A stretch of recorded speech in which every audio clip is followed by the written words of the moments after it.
market is pretty crazy now, right? Because it's like your interest rates are stupid low. People have equity. Banks are lending. But everyone's like, oh my God, look at the doomsday clock. When is there going to be a recession or something like that? Yeah, there's this weird dichotomy. So the difference between now and 2007, just from my because I was in the business, I got into 2005, and it hit the market where prices were dropping. I think the difference now is that we're kind of aware that there's going to be a recession happening at some point in time, because it happens every 10 to 12 years, and we're at that mark. Yeah. I think that's where the doomsdayers are coming from, is like, here's what the economy has said. Here's my take on it, though. My take is this, is that I think if you really look at technology and what's happened just in the last 10 years, a lot of that old data, I don't know if it applies anymore, because just as look at like everything is just so microscopic, like Amazon, you got Uber, you got all these different ways of technology where these trends that were happening every 6, 7, 8 years were based on inflation, based on economy, based on overseas things. But we're having this huge anomaly right now where rates are really low. They're being thought that way for a reason, and inflation is pretty manageable, yet prices are still manageable as well. And so I think everybody's taking the past data based on what's happened, and they're saying it's going to happen any day. Now, I'm not disputing it won't, because I don't know. I'm not a fortune teller, and I didn't even know the last one was happening. All I know is that where things are at right now, I don't know if things are going to change, because it seems pretty normal. Like, there's not an excess of inflation happening or praise values. Everything is pretty at this really like nominal pace right now. Yeah, you hit the nail on the head. And I think these, like back in 2007, 8, we were caught completely unaware, and it just fell off a cliff overnight, because it was, just like a house of cards. It wasn't a real foundation to all the lending based in reality. So it completely just fell apart immediately. And we were just like, oh my God, what's happening? This time it's the opposite, where I think the media and everyone is so wary and sensationalizing every tiny little tick that they go, oh my God, it's a bubble. Oh my God, it's a recession. Oh my God, where other than debt, the economy really doesn't have a lot of fundamental problems. And the loans, this, and you could speak to this, the loans that people are taking out now, 30-year fixed loans with some sort of down payment, with decent credit scores on houses that aren't, jumping up 50 grand in appraised value every 2 months. So and people still aren't taking cash out loans or buying houses irresponsibly or at a crazy high rate. So I think there's enough checks and balances that, of course, we'll have some sort of slowdown or normal cycle, where it's not growth in the economy. But I don't think it's going to be the sky is falling. No, and I think the old adage is that you learn from history. I think seriously, you look at, there's that movie that came out about our industry called The Big Easy. The Big Easy. Yeah. And I saw that movie, and I will tell you, I was in. I met you like a couple of years right after I was at Countrywide, and I will tell you that I didn't realize how much shenanigan was going on the back end. I think the difference now is there's so much compliance, dude. There's so much regulation going on. Just kind of like this, like the financial industry, for example, like The Wolf of Wall Street. Why that was a great movie and real is I have a couple of buddies that work for the financial planning business, and their business is so compliant. Yeah. You can't do something that's out of regulation. There's no penny stocks where you can get ripped off. And I think that's what we learned in 07, 08. By the way, Albert, it was the Big Short, right? Not The Big Easy. Big Short, yeah. That's New Orleans. Short, yes. You're correct. The Big Short. But the bottom line is these.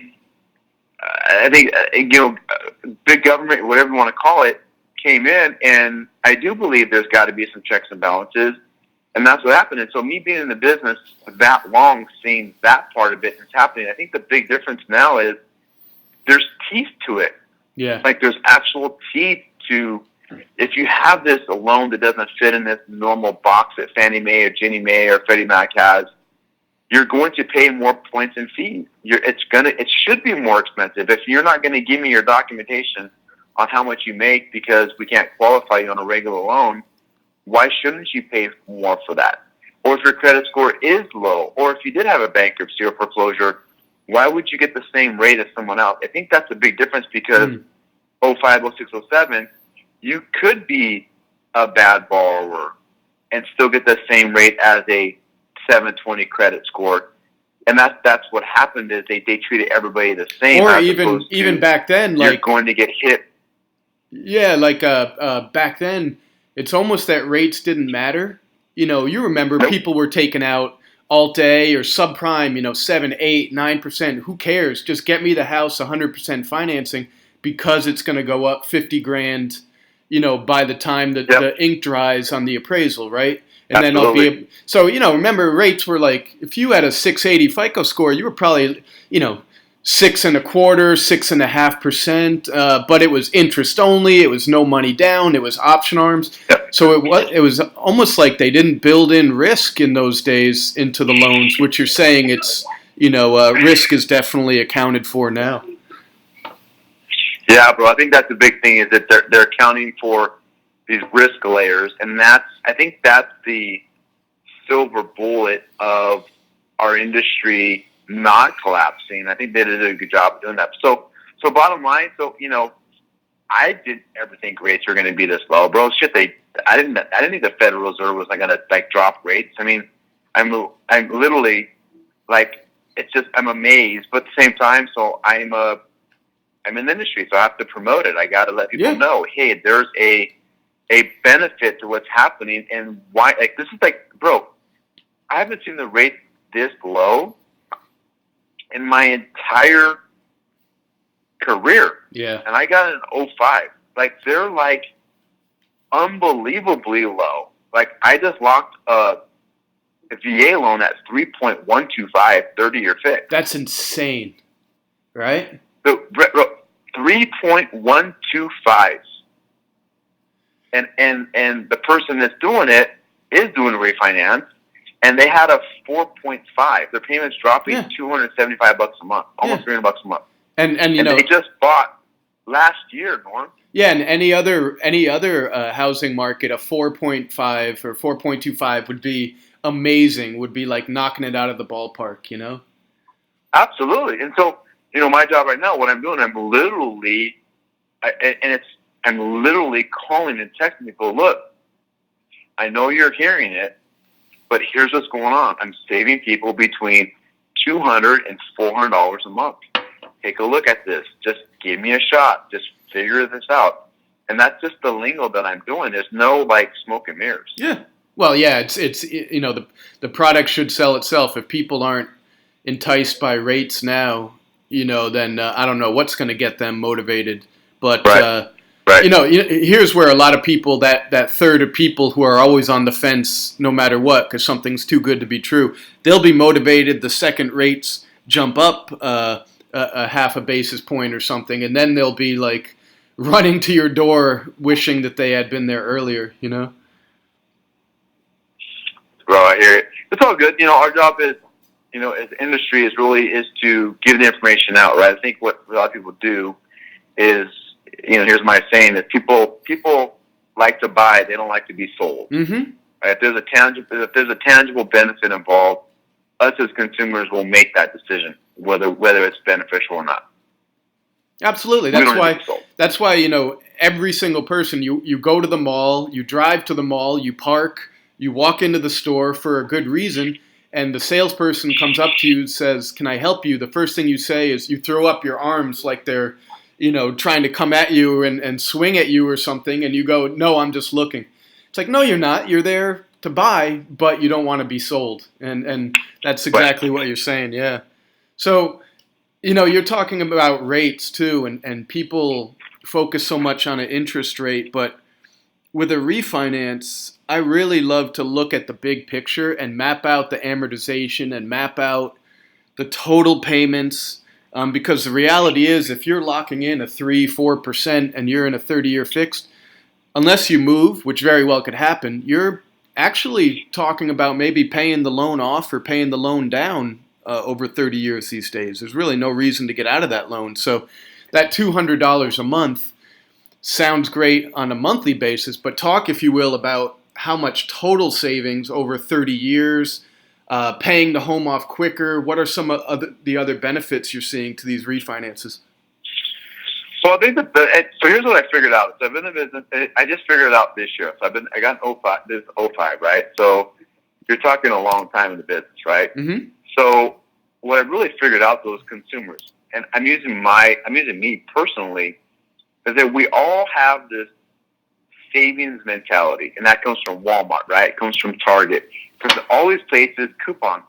So our generation, I grew up in the 70s and 80s, it's all about saving money. Here's what I recognize. Is money is too liquid. So if I tell you, Norm, you can save $200 a month, you're going to say, okay, but what's happening is you save that money, it's just going to get absorbed in something else. You're not going to really feel the savings. Yeah. So what's really unique, what's happening right now is if I'm looking at someone saving money, let's say, for example, they're saving $240 a month.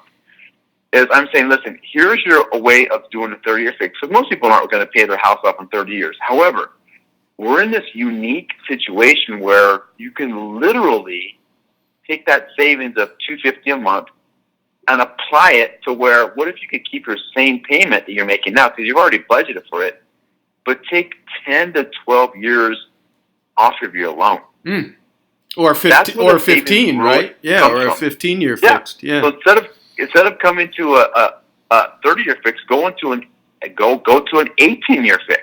Mm. So a couple of benefits of that is, A, you're going to pay probably $50,000 to $100,000 less in interest.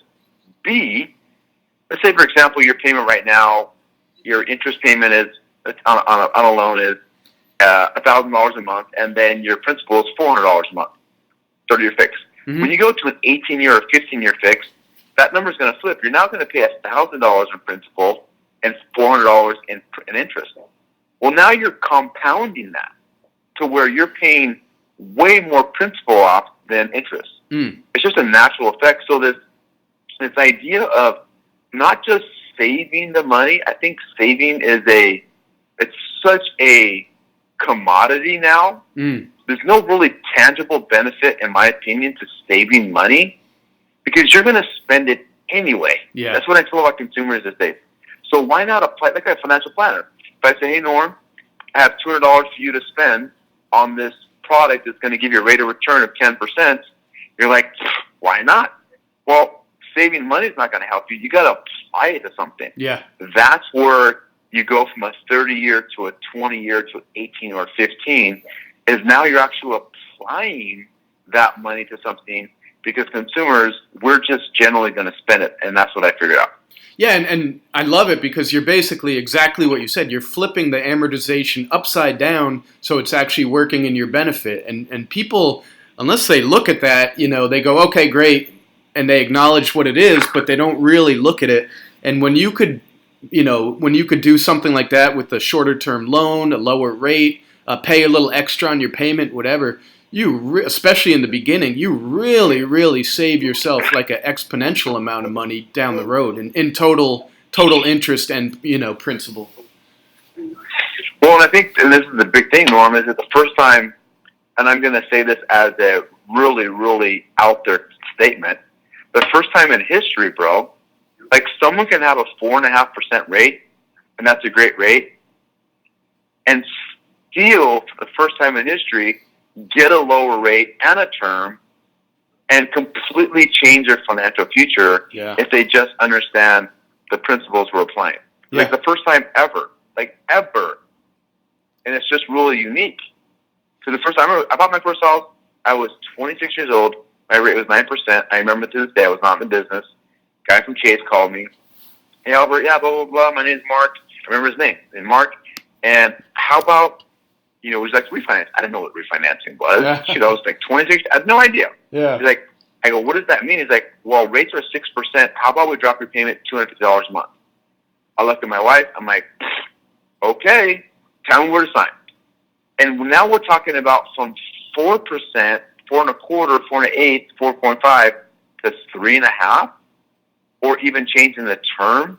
It's just this unique time. But I think here's what else is going on, Norm, is that people are really spoiled right now. Like our consumers are so spoiled because they're like, I think the rate's going to drop even more. Oh, I'm going to wait till they drop it even more. Yeah. They walk over dollars to pick up pennies because they're so spoiled on what they think they're doing because they're experts in their own mind. But the problem is, as an advisor, I got like, look, here's where rates are at. Here's what we're going to do. How about you save money? It's just this weird anomaly that's happening that I've never experienced.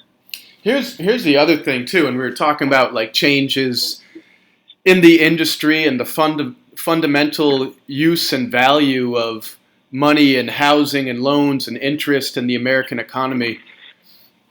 I think more and more too, the discrepancy between haves and have-nots in America will 100% correlate with home ownership. I think you look at people these days. I mean, the baby boomers are getting older, and it's absolutely frightening, how underprepared most people are for retirement. There's some statistic that adult Americans, 4 out of 10 of them couldn't come up with $400 today in case of an emergency. They'd have to sell something or put it on a credit card, right? So, agreed. There's, pensions are underfunded, going bankrupt. Social Security probably won't be there. People are not putting away money in their 401ks. We're living longer. It's scary. So I think the number one way people could bulletproof themselves and really put their finances on the right path for the future is own a home, lock in a low rate, and let that that equity accumulate. When you look at 3% or 4%, that's getting in the neighborhood where you're, it's almost as low as the rate of inflation. That's how low it is. That's almost free money when you're talking about, a 3%. Well, interesting to say that because, people are actually pulling from the 401k right now, which is something I'm advising sometimes to where, you can pull out from your 401k and put it toward the house. And because the interest rates are so low, you're really gaining money on it. So there's just all these different strategies. But it's just a weird time, man. Because, again, you and I grew up in a time where it's just everything's backwards right now. It's just really backwards on why is inflation so low right now? Why are rates so low? And it's the first time, seriously, man, that I've ever experienced. So I saw a rate today for a VA for 2.875. Now it costs like 1.5, but it's a 2.875, bro, on a house. That's free money. I mean, basically, if you look at the big picture. And here's the thing: you're talking about inflation's low, interest rates are crazy low. But what's so weird is homeownership rates are still low. That's the weird part, right? Like at the Nexus, when it was out of control, when there was so many like stated income and no doc loans, it was 69%, 68.9% or something was an all-time high. But now we've creeped up a little, but probably, 64%. And millennials sure can't own a home because of their student loans and stuff like that. So you're right. It's a very interesting time, and that's why people need good information, not products. They need, advice and guidance, which is, what you're giving them. Mm-hmm. Yeah, let me ask you too. Let me zoom in on because of course real estate is so much to do with your micro market. So you could have a crash or a downturn in one area, but another area could actually go up. So talk a little bit about California, what makes it unique, but especially Sacramento, that area, in terms of housing and real estate and what you see in the market. So here's what's interesting about Sacramento, California. So Sacramento is like this huge anomaly. You can go, so right now I live in the 95630, which is Folsom right now. And the median price is probably about $500,000. Mm-hmm. You go up the hill, El Dorado Hills, which is literally 5 miles from me, literally. You're talking about $625. Mm. Okay. Then you go back west toward Rancho Cordova, Sacramento, and the same house is going for $375. Mm. And then you go a little further, and that same house is $325. Yeah. And then you go toward the Bay Area, which is 90 miles away, and that same house is $980,000. Easily, right? So within a, I'm going to say a 90 to 100 square mile area, the prices are that different. So then you take that number and you talk about California, and I had friends that live in LA, families in LA, and take the same house in Folsom, and that house is probably the same price in LA, but different areas. So the economy and the prices, again, you're talking about some areas that the average median, if you take California, is probably, I'm going to say, median price, it's going to be about $600,000 in California. Yeah. But if you take specifically Sacramento, you're talking about the median price of about $370, $350. Yeah. So there's just this weird, but then you take I talk to people in Nevada, different part of Nevada, and you have Utah. Their prices aren't even near California. California is so overpriced right now. It's just because, but believe it or not, it's because of the demand. It's all about demand. Why wouldn't you live in California? It's just, the problem is it's super expensive because you have utilities and you have home ownership and you have all these taxes. And owning and running a business, if you're trying to run any sort of small business, is crazy prohibitive in California, right? Oh, very much so. So you have all these prohibition things going on, but yet people want to live here. The reason why is there's no tornadoes, there's rarely any earthquakes, there's no hurricanes. The weather on average is 70 degrees throughout the year. So it's just, why not, right?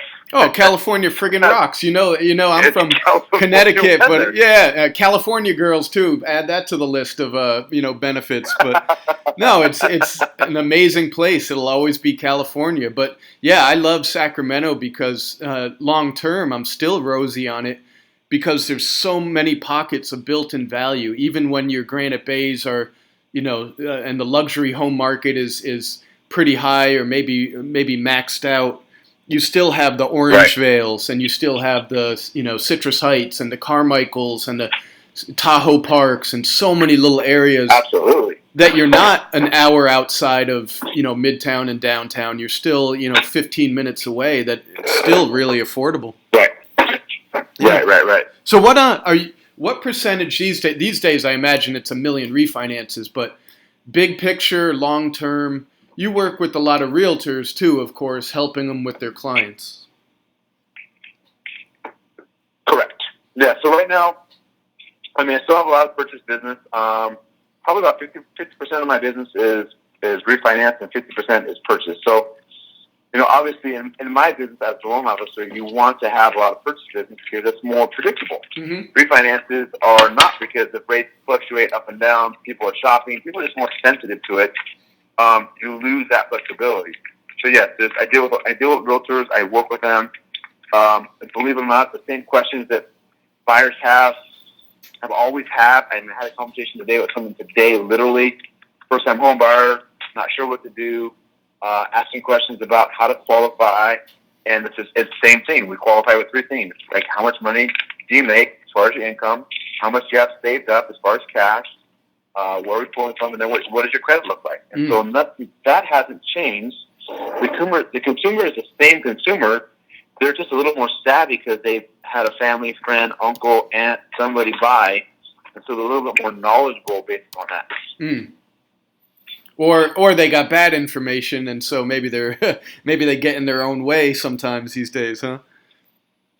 Yeah, no, sometimes do, but I'll be honest with you. Right now, the consumer just because the technology being in front of them, they're really savvy. Yeah, that's true. Most people I talk to have a knowledge of somebody telling them something, whether they got an aunt, uncle, someone that's a realtor, or someone who's in the mortgage business. It's just they're just more savvy. Yeah, and even back in the last crash, 2000, and the build up and the crash. people were getting their news from the newspaper headlines, not even reading the article, just the headline, and then the 30-second on the evening news. And these days, there's an infinite number of blogs and reports, and that come out daily. So yeah, I think information is definitely a good thing for people. What do you do in terms of the realtors that you work with? What do you do in terms of reaching out to them, staying in touch with them, developing those relationships? What are some of the best methods you've had, or how you've done that? Well, I think right now, so the realtors changed as well. So I think right now, bottom line, realtors and lenders are kind of like tires on a car, right? They're the car with a tire. They go with the Michelin tire. They can go with the used tire. So we're that necessary evil. They need to have a lender. I think what's happening, though, is the realtors in general, their bottom line is they're out there farming, soliciting. They want to have someone who's going to be available, who's going to be able to call their client, qualify him, and all they care about is this client pre-approved to put an offer so we can buy an offer? That's all they care about. Yeah. So as far as added value, what I got to do is just be in touch with them more and communicate with them, kind of share with some new practices going on to help them solidify their offer. Because what I've realized is that realtors don't really care who the lender is in general. Yeah. They just want to know is A, are they going to take care of my client, right, first and foremost, because they represent them? B, are they going to treat them like their royalty because they're part of their commission? And C, are they going to get referrals from that client? And so all those things I have to make sure I provide, like making sure that the client's taken care of, they're loved, they're cared for, they know what they're getting into. And at the end of the day, they want to refer us as a partnership to their family and friends. That's the bottom line. Yeah. No, that's a good analogy too. The tire in the car. Yeah. And you're active. You've been doing it for a long time, right? I remember you dressed up driving around the the Starbucks there in Fair Oaks, back in 2006 or something. Us meeting and chatting even back then. Yep. So what sort of events or meetings or networking stuff do you do now to mix and mingle with realtors? So what's interesting is that's all changed too, because with technology and with events happening, we're all busy right now. Everybody's busy. Right? We'll have families. So here's what I love about our business, is that it's that flexible to where we can meet with clients after hours. Because think about it. So I'm talking to you, Norm, and you're my client, and you have an 8 to 5 job, which most people do, okay? The only time you can talk to me or meet with me is after hours. Yeah. So if you had to choose between a realtor and a lender, you're going to choose your realtor so you look at houses. Yeah. The lending part is this weird piece that's happening. So to answer your question about how do I work with realtors, they're busy most of the time. Like they're busy taking clients out because that's their after hours thing that they do. Yeah. So what I'll try to do, like tomorrow, I'm actually doing a client appreciation party with a couple of realtors, and we're getting together and we're inviting our clients, just inviting them for happy hour.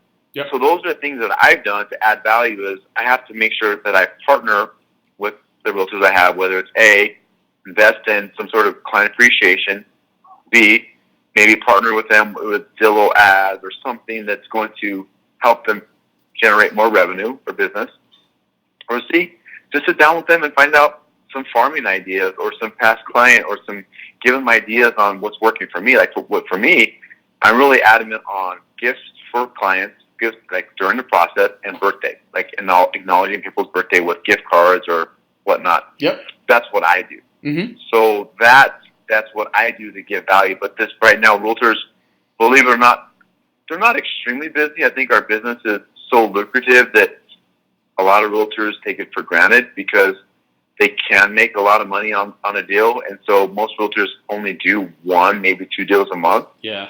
I'm more volume based because I do create a lot of value, and I have a lifestyle that I have that I have kids and going to college, and so I got to pay for that stuff. So I hustle a little bit more than most because it's important to me, and I got to.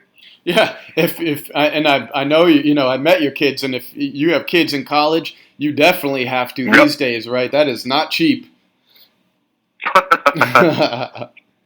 Nice. Hey, to switch gears a little bit, if you don't mind, tell us a little about, and I'll probably edit this and put it in the beginning. Tell us a little bit about who you are, where you're from, where you grew up, how you got into the mortgage business, and all that fun stuff. Well, great question. So, wow. So I grew up in a very, very blue collar business. In other words, my dad, back up a little bit. There is no one in my family that I knew prior to 1990 that ever owned a home. Mm. So I never grew up in a family of home ownership. Yeah. So I was groomed to be a W-2 employee. Mm-hmm. So when I was 21 years old, I got involved with a network marketing company. And just for the first time in my life, I was exposed to this word entrepreneur. Mm. And it completely blew my lid. I had no idea about what 1099 income was, or multiple streams of income, or commission income. I had no idea what that meant. No. And so I worked for a janitorial supply company when I was 25 years old. I just got married, had a kid, and I was W-2'd, and all of a sudden they came up to me and they said, "Hey, listen, we're going to change your commission or your pay to commission." Mm. I was scared to death, dude. Yeah. Scared to death. Yeah. And the biggest thing they told me was, and they didn't tell me this, one of my clients showed me, is like, I learned about sales and what it meant to sell units. Meaning, one of my customers actually sat down with me and said, "Hey, listen," because I told him I was scared about it. And he's like, "Here's how I look at it. Look, how much money do you make on a vacuum?" And I said, like, $30. Cool. How much money do you want to make a month? I want to make $4,000 a month. Yeah. So in order for you to make that much money, you need to sell X amount of units. He goes, "What if you can add on this scrubbing machine, or this toilet paper, or this paper towel? How many do you sell?" So he called it pencil selling. Ah, okay. Once I figured how many units that I needed to sell to generate enough income, it became very predictable to me. Yeah. That was the first time I learned about commission-based income. And sales, So right? I've been commission-based sales income since I was 26 years old, and I'm 47. Yeah. So I've been 100% commission since I was 26 years old. When I tell people that, they're blown away. And there's no way you would ever go back, right? You would never go back to, just... Never. Yeah. But I say that because here's the struggle, dude. So I got into business. So I bought it for someone when I was 27 years old, a year later. And then I bought my second home when I was 30. And I was not in the business yet. So the bottom line is that I learned a little bit about the business. And that's why I got in the business. So when I got in the business, I knew nothing about the business. I was just like, I want to get into it. People are asking me, let's make some money on this. So it's a true story, dude. I met this guy, Starbucks. He happened to know someone that worked for Countrywide. Someone wanted to get in the business because my industry, the industry I was in before, was kind of changing. Mm-hmm. So my commission was getting cut. All this stuff was happening, like, the perfect storm. I got this guy's phone number, called his boss. He didn't call me for a couple of weeks. Ended up calling him again. His name was Jose. I said, "Hey, Jose, my name's Albert. Hey, listen, I got your number from," I forgot his name, Renee. And look, I'm interested in getting in the business. And I heard a lot about you, and he spoke very highly of you. And he's like, "Hey, listen, sorry, but I can't hire you. Do you have any experience?" I go, "No, but I bought a couple homes." He goes, "You got to go work for a broker and go work for me for a little bit." And I remember telling him this, dude. I remember telling him to this day, I'm like, "Hey, Jose, look, you don't understand. My income just dropped 40%. Mm. I was making $10,000 a month at the last where I was at. It dropped to $6,000. I have a family. I got to take care of this. I'm either going to be your competition or you're going to hire me." There you go. That hit him right between the eyes, huh?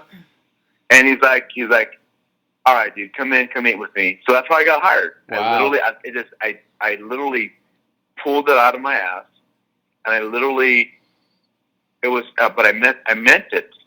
And so when I met the guy, cool guy, but here's what I figured out is that you can't depend on anybody for your success. Yeah. So he hired me. He's like, yeah, you work under me, blah, blah, blah, blah, blah. Cool. I quit my job, dude. I burned the bridges, or burned the boats, bro. Mm-hmm. Burned the boats. Heard that term before. I let everything go. My wife was not happy about it. I had to do it. Burned the boats for my 2 weeks notice, and they fired me on the spot because I was 100% commission. Came work for Jose, and he didn't even show up the day I was supposed to be there. Oh boy, that must have been So panic mode. I'm like, oh my God, what did I do? What did I do? So bottom line, he connected me to his sales rep. I had no idea what I was doing. The sales rep told me to do this and this and this. Norm, all I did is I freaking printed up 1,000 flyers and I knocked door to door to people. It wasn't the norm, but I had to create some sort of inertia. Yeah. Literally knocked door to door as a mortgage guy. Hey, my name is Albert. Interest rates are low. Here's a flyer. Bro, I did that for nonstop for about 2 months. That's every day. That's how you create some momentum, right? The universe rewards energy. Thank right? you. Yeah. Thank you. Yeah. So I created this personal, because I got no deals off of that. I'm in the business 4 months. I'm not making a dime. Haven't closed a deal. Got $25,000 in debt. Finally got my first HELOC, home equity line. Mm-hmm, yep. Closed it. Made $500, and I'm like, I have belief I can do this business. And that's literally how I got started, bro. I struggled. I had no idea what I was doing. Wow. That's a leap of faith. All I learned was, you gotta hustle, dude. You gotta hustle. And that HELOC was probably your 4-minute mile, right? Because that was it. You know, Roger Bannister is the guy who did the 4-minute mile. Before that, everyone on Earth said it can't be done. Scientists were proposing theories why it was physically impossible.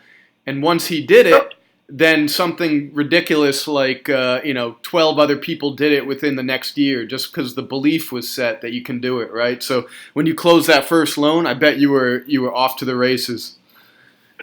Yeah, but I wasn't done yet. So I was married with 2 kids, right? Yeah. So here's where the rubber meets the road for him. So I'm in the business. I got in the business August of 2005. I made a dime. My wife at the time was on me.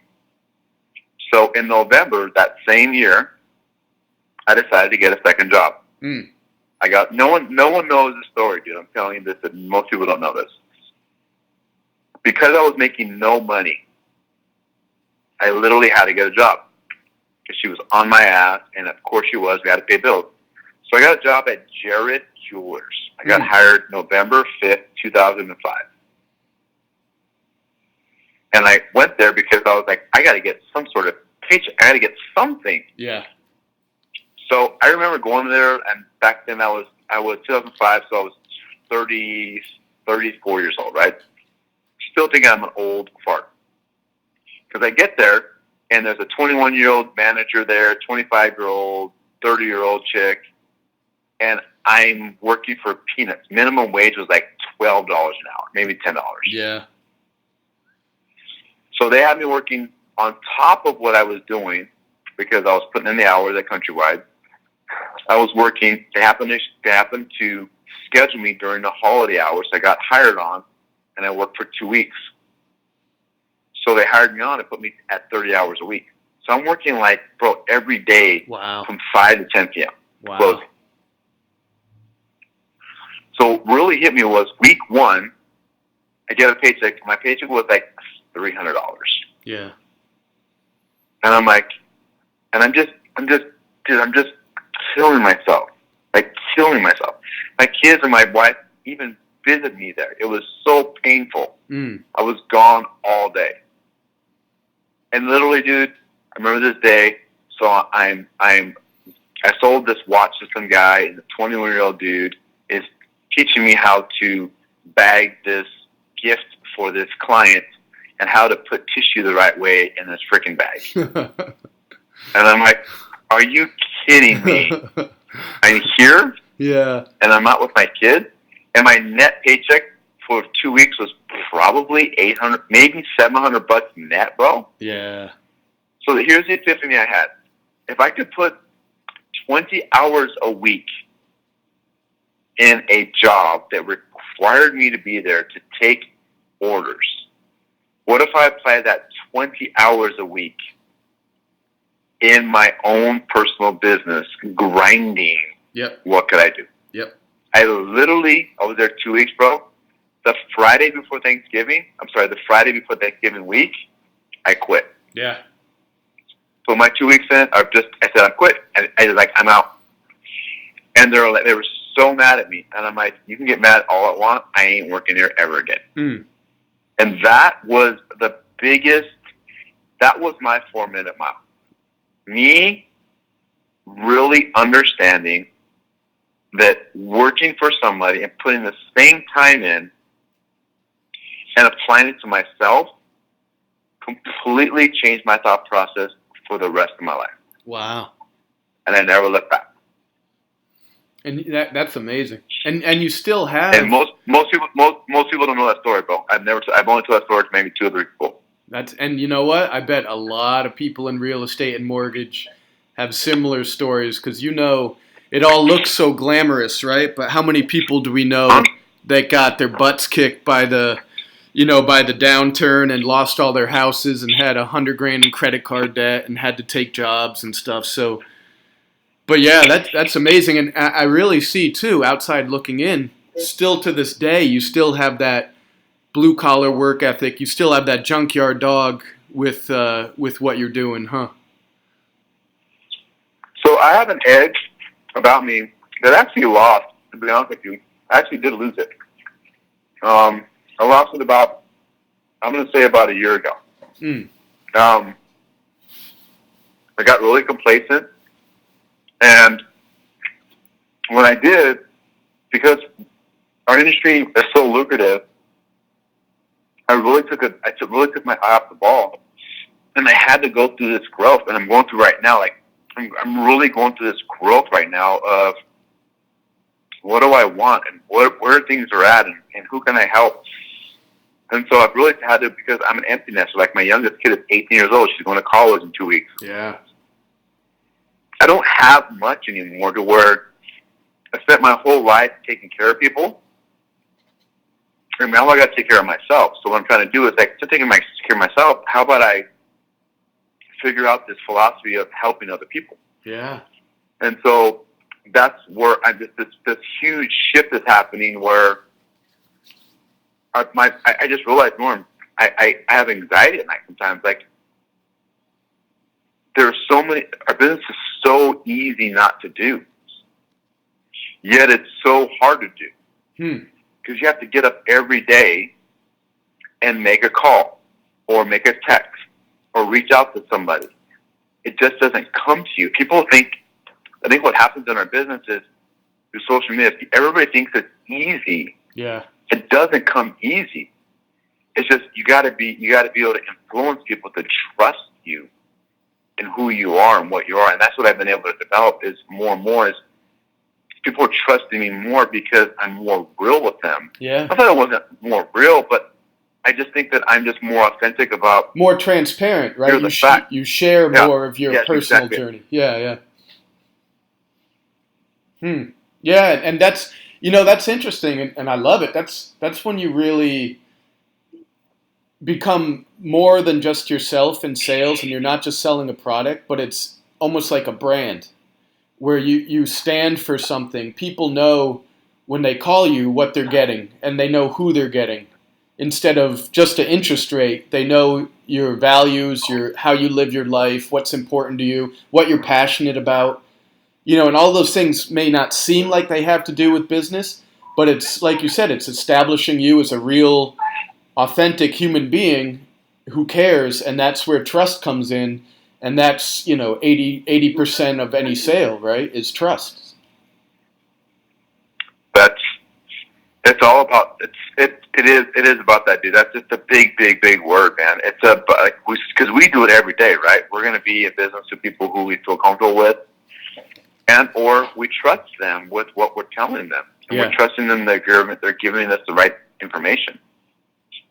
Oh, that's interesting. And one of the things that I think it seems like was a big factor in this, self-improvement journey and seeing what am I doing with my life and reshaping your life and getting motivated or inspired was started with fitness, right? For you a few years ago. Did you want to talk about that a little?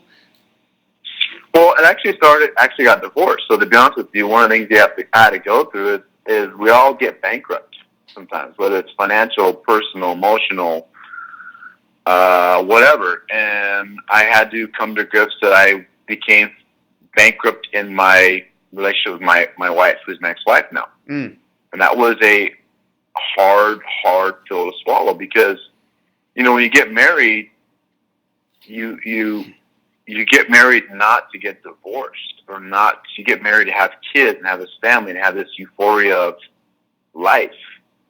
And then when it doesn't go that way, I know people have this impression it's so easy to get divorced, blah, blah, blah. No, it's not, dude. Yeah. It's the hardest freaking thing you can do because you as an individual, me as an individual, I invested my life and my time into somebody and the family and kids, and to break that off, it is one of the most painful things that anybody, I know you've probably been through a breakup, like a girlfriend.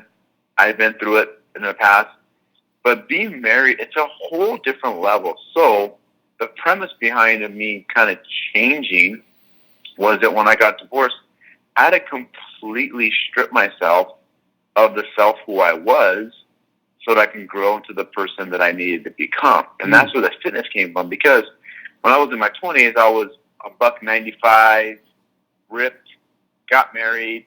When I got divorced, I was 235 fat, in my opinion, okay? And just not in shape. So one of the things you'll hear about in divorces or breakups is first thing is you get back in shape. So that's what happened to me. Is I found the fitness group. I started Spartan races. Started doing some other things where I found a group of folks that were working out, and that kind of revolutionized, Albert to find himself. And I'm going through that again. I'm in a breakup, but I'm in a different point in my life where I'm having to reinvent myself to where I am getting back in shape again. I've had some really life challenges happen. I tore my Achilles last year. Yeah. Prevented me to do a lot of things that I really want to do. So you just have to readjust things and reprioritize things. And you have all these challenges come to life, and you just got to just kind of keep moving on. Amazing, man. Amazing. Yeah. And we connected, I think right when you were getting divorced, and, so many of us, myself included, in the past, you go through a breakup or something big or a divorce, and you talk about fitness. The first stop is usually the bar, where you're going out drinking and you're trying to socialize, and you a lot of self-destructive habits emerge. But I was actually impressed, and I'm not just bullshitting you, that you seem to hit the ground running with like, hey, I'm going to be focused on rebuilding the right way, and I'm going to pour all of my grief or frustration or sadness or whatever it is into fitness and becoming, a cleaner, healthier, more focused individual. And from afar, I saw that, and I think other people do too. And it's inspiring, man. It's inspiring, definitely. Well, I appreciate it, and it's hard because it's not this this rosy thing. I mean, what I've also learned is that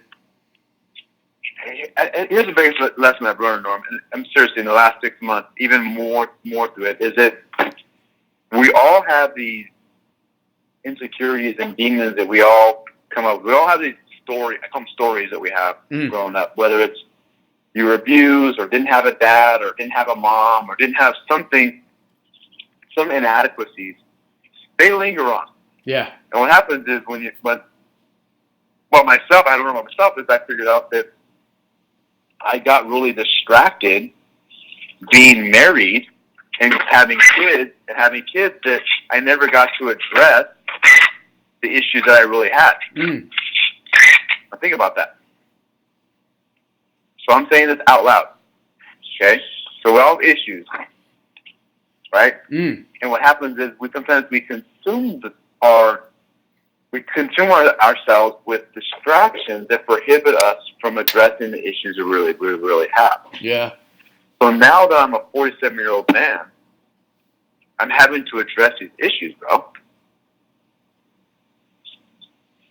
Yeah. I'm having to address issues as a kid of a mom who abandoned me, a dad who abused me, a family life that was a broken family. Yeah. Verbal abuses that no one should go through, yet I did. And now that I'm a 47-year-old man, they're coming out that anxiety, that weight, whatever you want to call it, post-traumatic disorder comes out in a way. I'm dealing with that as a now man because I have no more distractions to comfort me. And that's the only way to deal with it effectively and be healthy about it and move on, right? You have to open those scars, those old scars. You have to open them wide open, and that shit hurts, right? But that's the only way to do it and to deal with it correctly. Well, yeah, dude, you got to deal with that kid growing up of those feelings that are real. But now you're dealing with, so when you're a kid, you deal with them differently than you're an adult. As an adult, you can, quote unquote, protect yourself. As a kid, you can't protect yourself. Yeah. So now you're trying to validate yourself with this kid who you are, and you're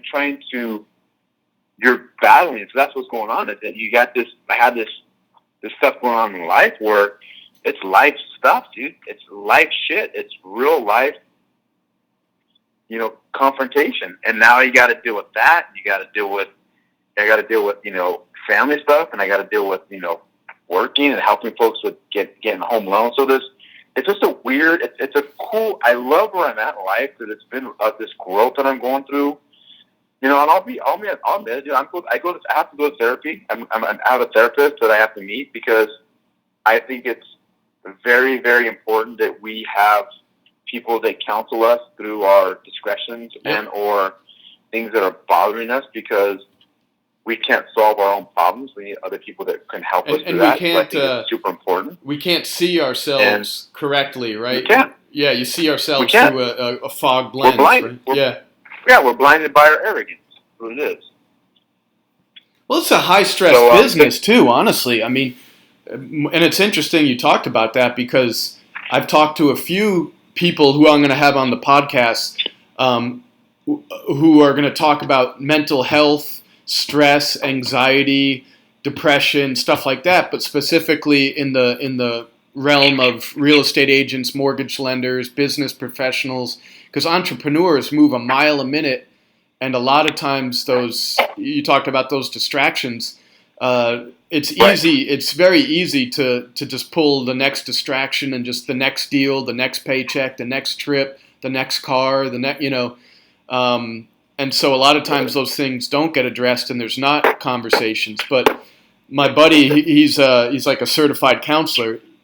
He does a lot of addiction counseling and as well as therapy and mental health. And he goes, when he opened his doors, he said there are so many mortgage brokers, lenders, realtors, business owners who reached out to him, but they had to be super discreet because if they ever went public with it, even that they have an addiction problem, that they need therapy, something like that, but especially addiction problems, they said they could jeopardize their job or their whole, all of their clients. So it's a huge thing in the industry, and people really need to have more conversations about it. Yeah. Well, I think the big thing for me too is that really, like I'm just sharing with you now, is that I'm really open about it. Like no one's really asked me about what's happening, but I will tell you that I've had to face some serious issues that I've been, literally avoiding. Yeah. And they've come up in real life situations where, I'm reacting like my dad used to be. I'm reacting like this person I don't want to be. I'm reacting like my mom would be. And I'm like, that's not who I am. But what's happened is it gets ingrained to you as a kid. Yeah. And now you're having to deal with it. And that's the hard part, because then everybody else becomes the weight of what you're trying to deal with. And so, yeah, so I'm really open about it. I've been way more open than. So people have asked me, like, what's going on with you? I'm like, there's nothing going on. I got to deal with shit, and let's be real with it. I think we're in this really unique time in society where it is okay to talk about your discretions and your issues. Yep. And bringing stuff to light. I mean, we all have it. It's just people, every single one of us. It's just whether, like you said, you're distracting yourself and just, trying to repress it and not think about it and just leave it be as much as possible and not be conscious of your actions and the ramifications on others in your life, or if you bring it to light. And bringing it to light's painful, uncomfortable, it feels like you're not even in your own skin. It feels very weird, right? But it's also the only way to do it, and it's also the way to the other side, which is growth and breaking that cycle. So others around you can benefit, and so you're happier and healthier. So I love it, man. Yeah, it's wonderful. I want to check in with you, and we could have every month we should schedule a call, just a mutual checkup from the neck up, right? So, and I'm totally fine with that. So there's a guy that you and I talked about, David Goggin, and so anybody listening to this, highly encourage you, because he's one guy that's really allowed me to open up and be okay with where I'm at in life, and confront these demons I got, and confront this bullshit that we deal with. That we've been growing up in this. I love what he said. He's like, folks, triple down on your weaknesses, not your strengths, and triple down on things that you want to. Like, it's okay to say, look, I effed up, and I'm a liar, and I lied to this friend, and I did this, and I did this. It's okay to say you're a fat F, and you need to get your shit together. It's okay to say that. We've been conditioned to where we're trying to tell people how great we need to be, but we're not. And we're sugarcoating everything. Souls. Yeah, we're like, we're giving out 13th place medals and sugarcoating everything instead of brutal honesty, right? Yeah, and I think he's helped me just realize that just be real with what's going on and be real with what's happening. And it's okay. It's okay, because every day we have a new day to change our circumstance. And so I just really, really, really have been embracing that lately, where, okay, I am an F up, and I got to fix this, and what am I going to do? What's the next step? That's amazing, man. Yeah, so, I love it, man, and thank you so much for sharing that. Really, that's, just to be authentic and be transparent, that helps a lot of people, and hopefully it'll help a lot of listeners. So, yeah, thank you for sharing and spending the time with me. In terms of, business, if realtors want to talk to you, if people want to refinance, or if people just want to chat more about where they're at in life and how you could inspire them, how should people find you and reach out for you? Well, they can email me, first of all, albert@uwlmortgage.com, or they can call me, or I'm on Facebook or Instagram. You can share that with them as well. And bottom line is I'm easily accessible, and, yeah, I'm available if they need me. That's awesome. Albert, you're a class act, man, and you're a real guy, which is a big compliment. And your girlfriend, your kids, your clients, the community, everyone's lucky to have you, man. Hey, man, I appreciate those kind words. And, yeah, let's do this more often, and I'll be more happy to share as much as I can to help folks. Remember when my first meal was school lunch? Now I spit a 16 straight with no punch. Remember often then I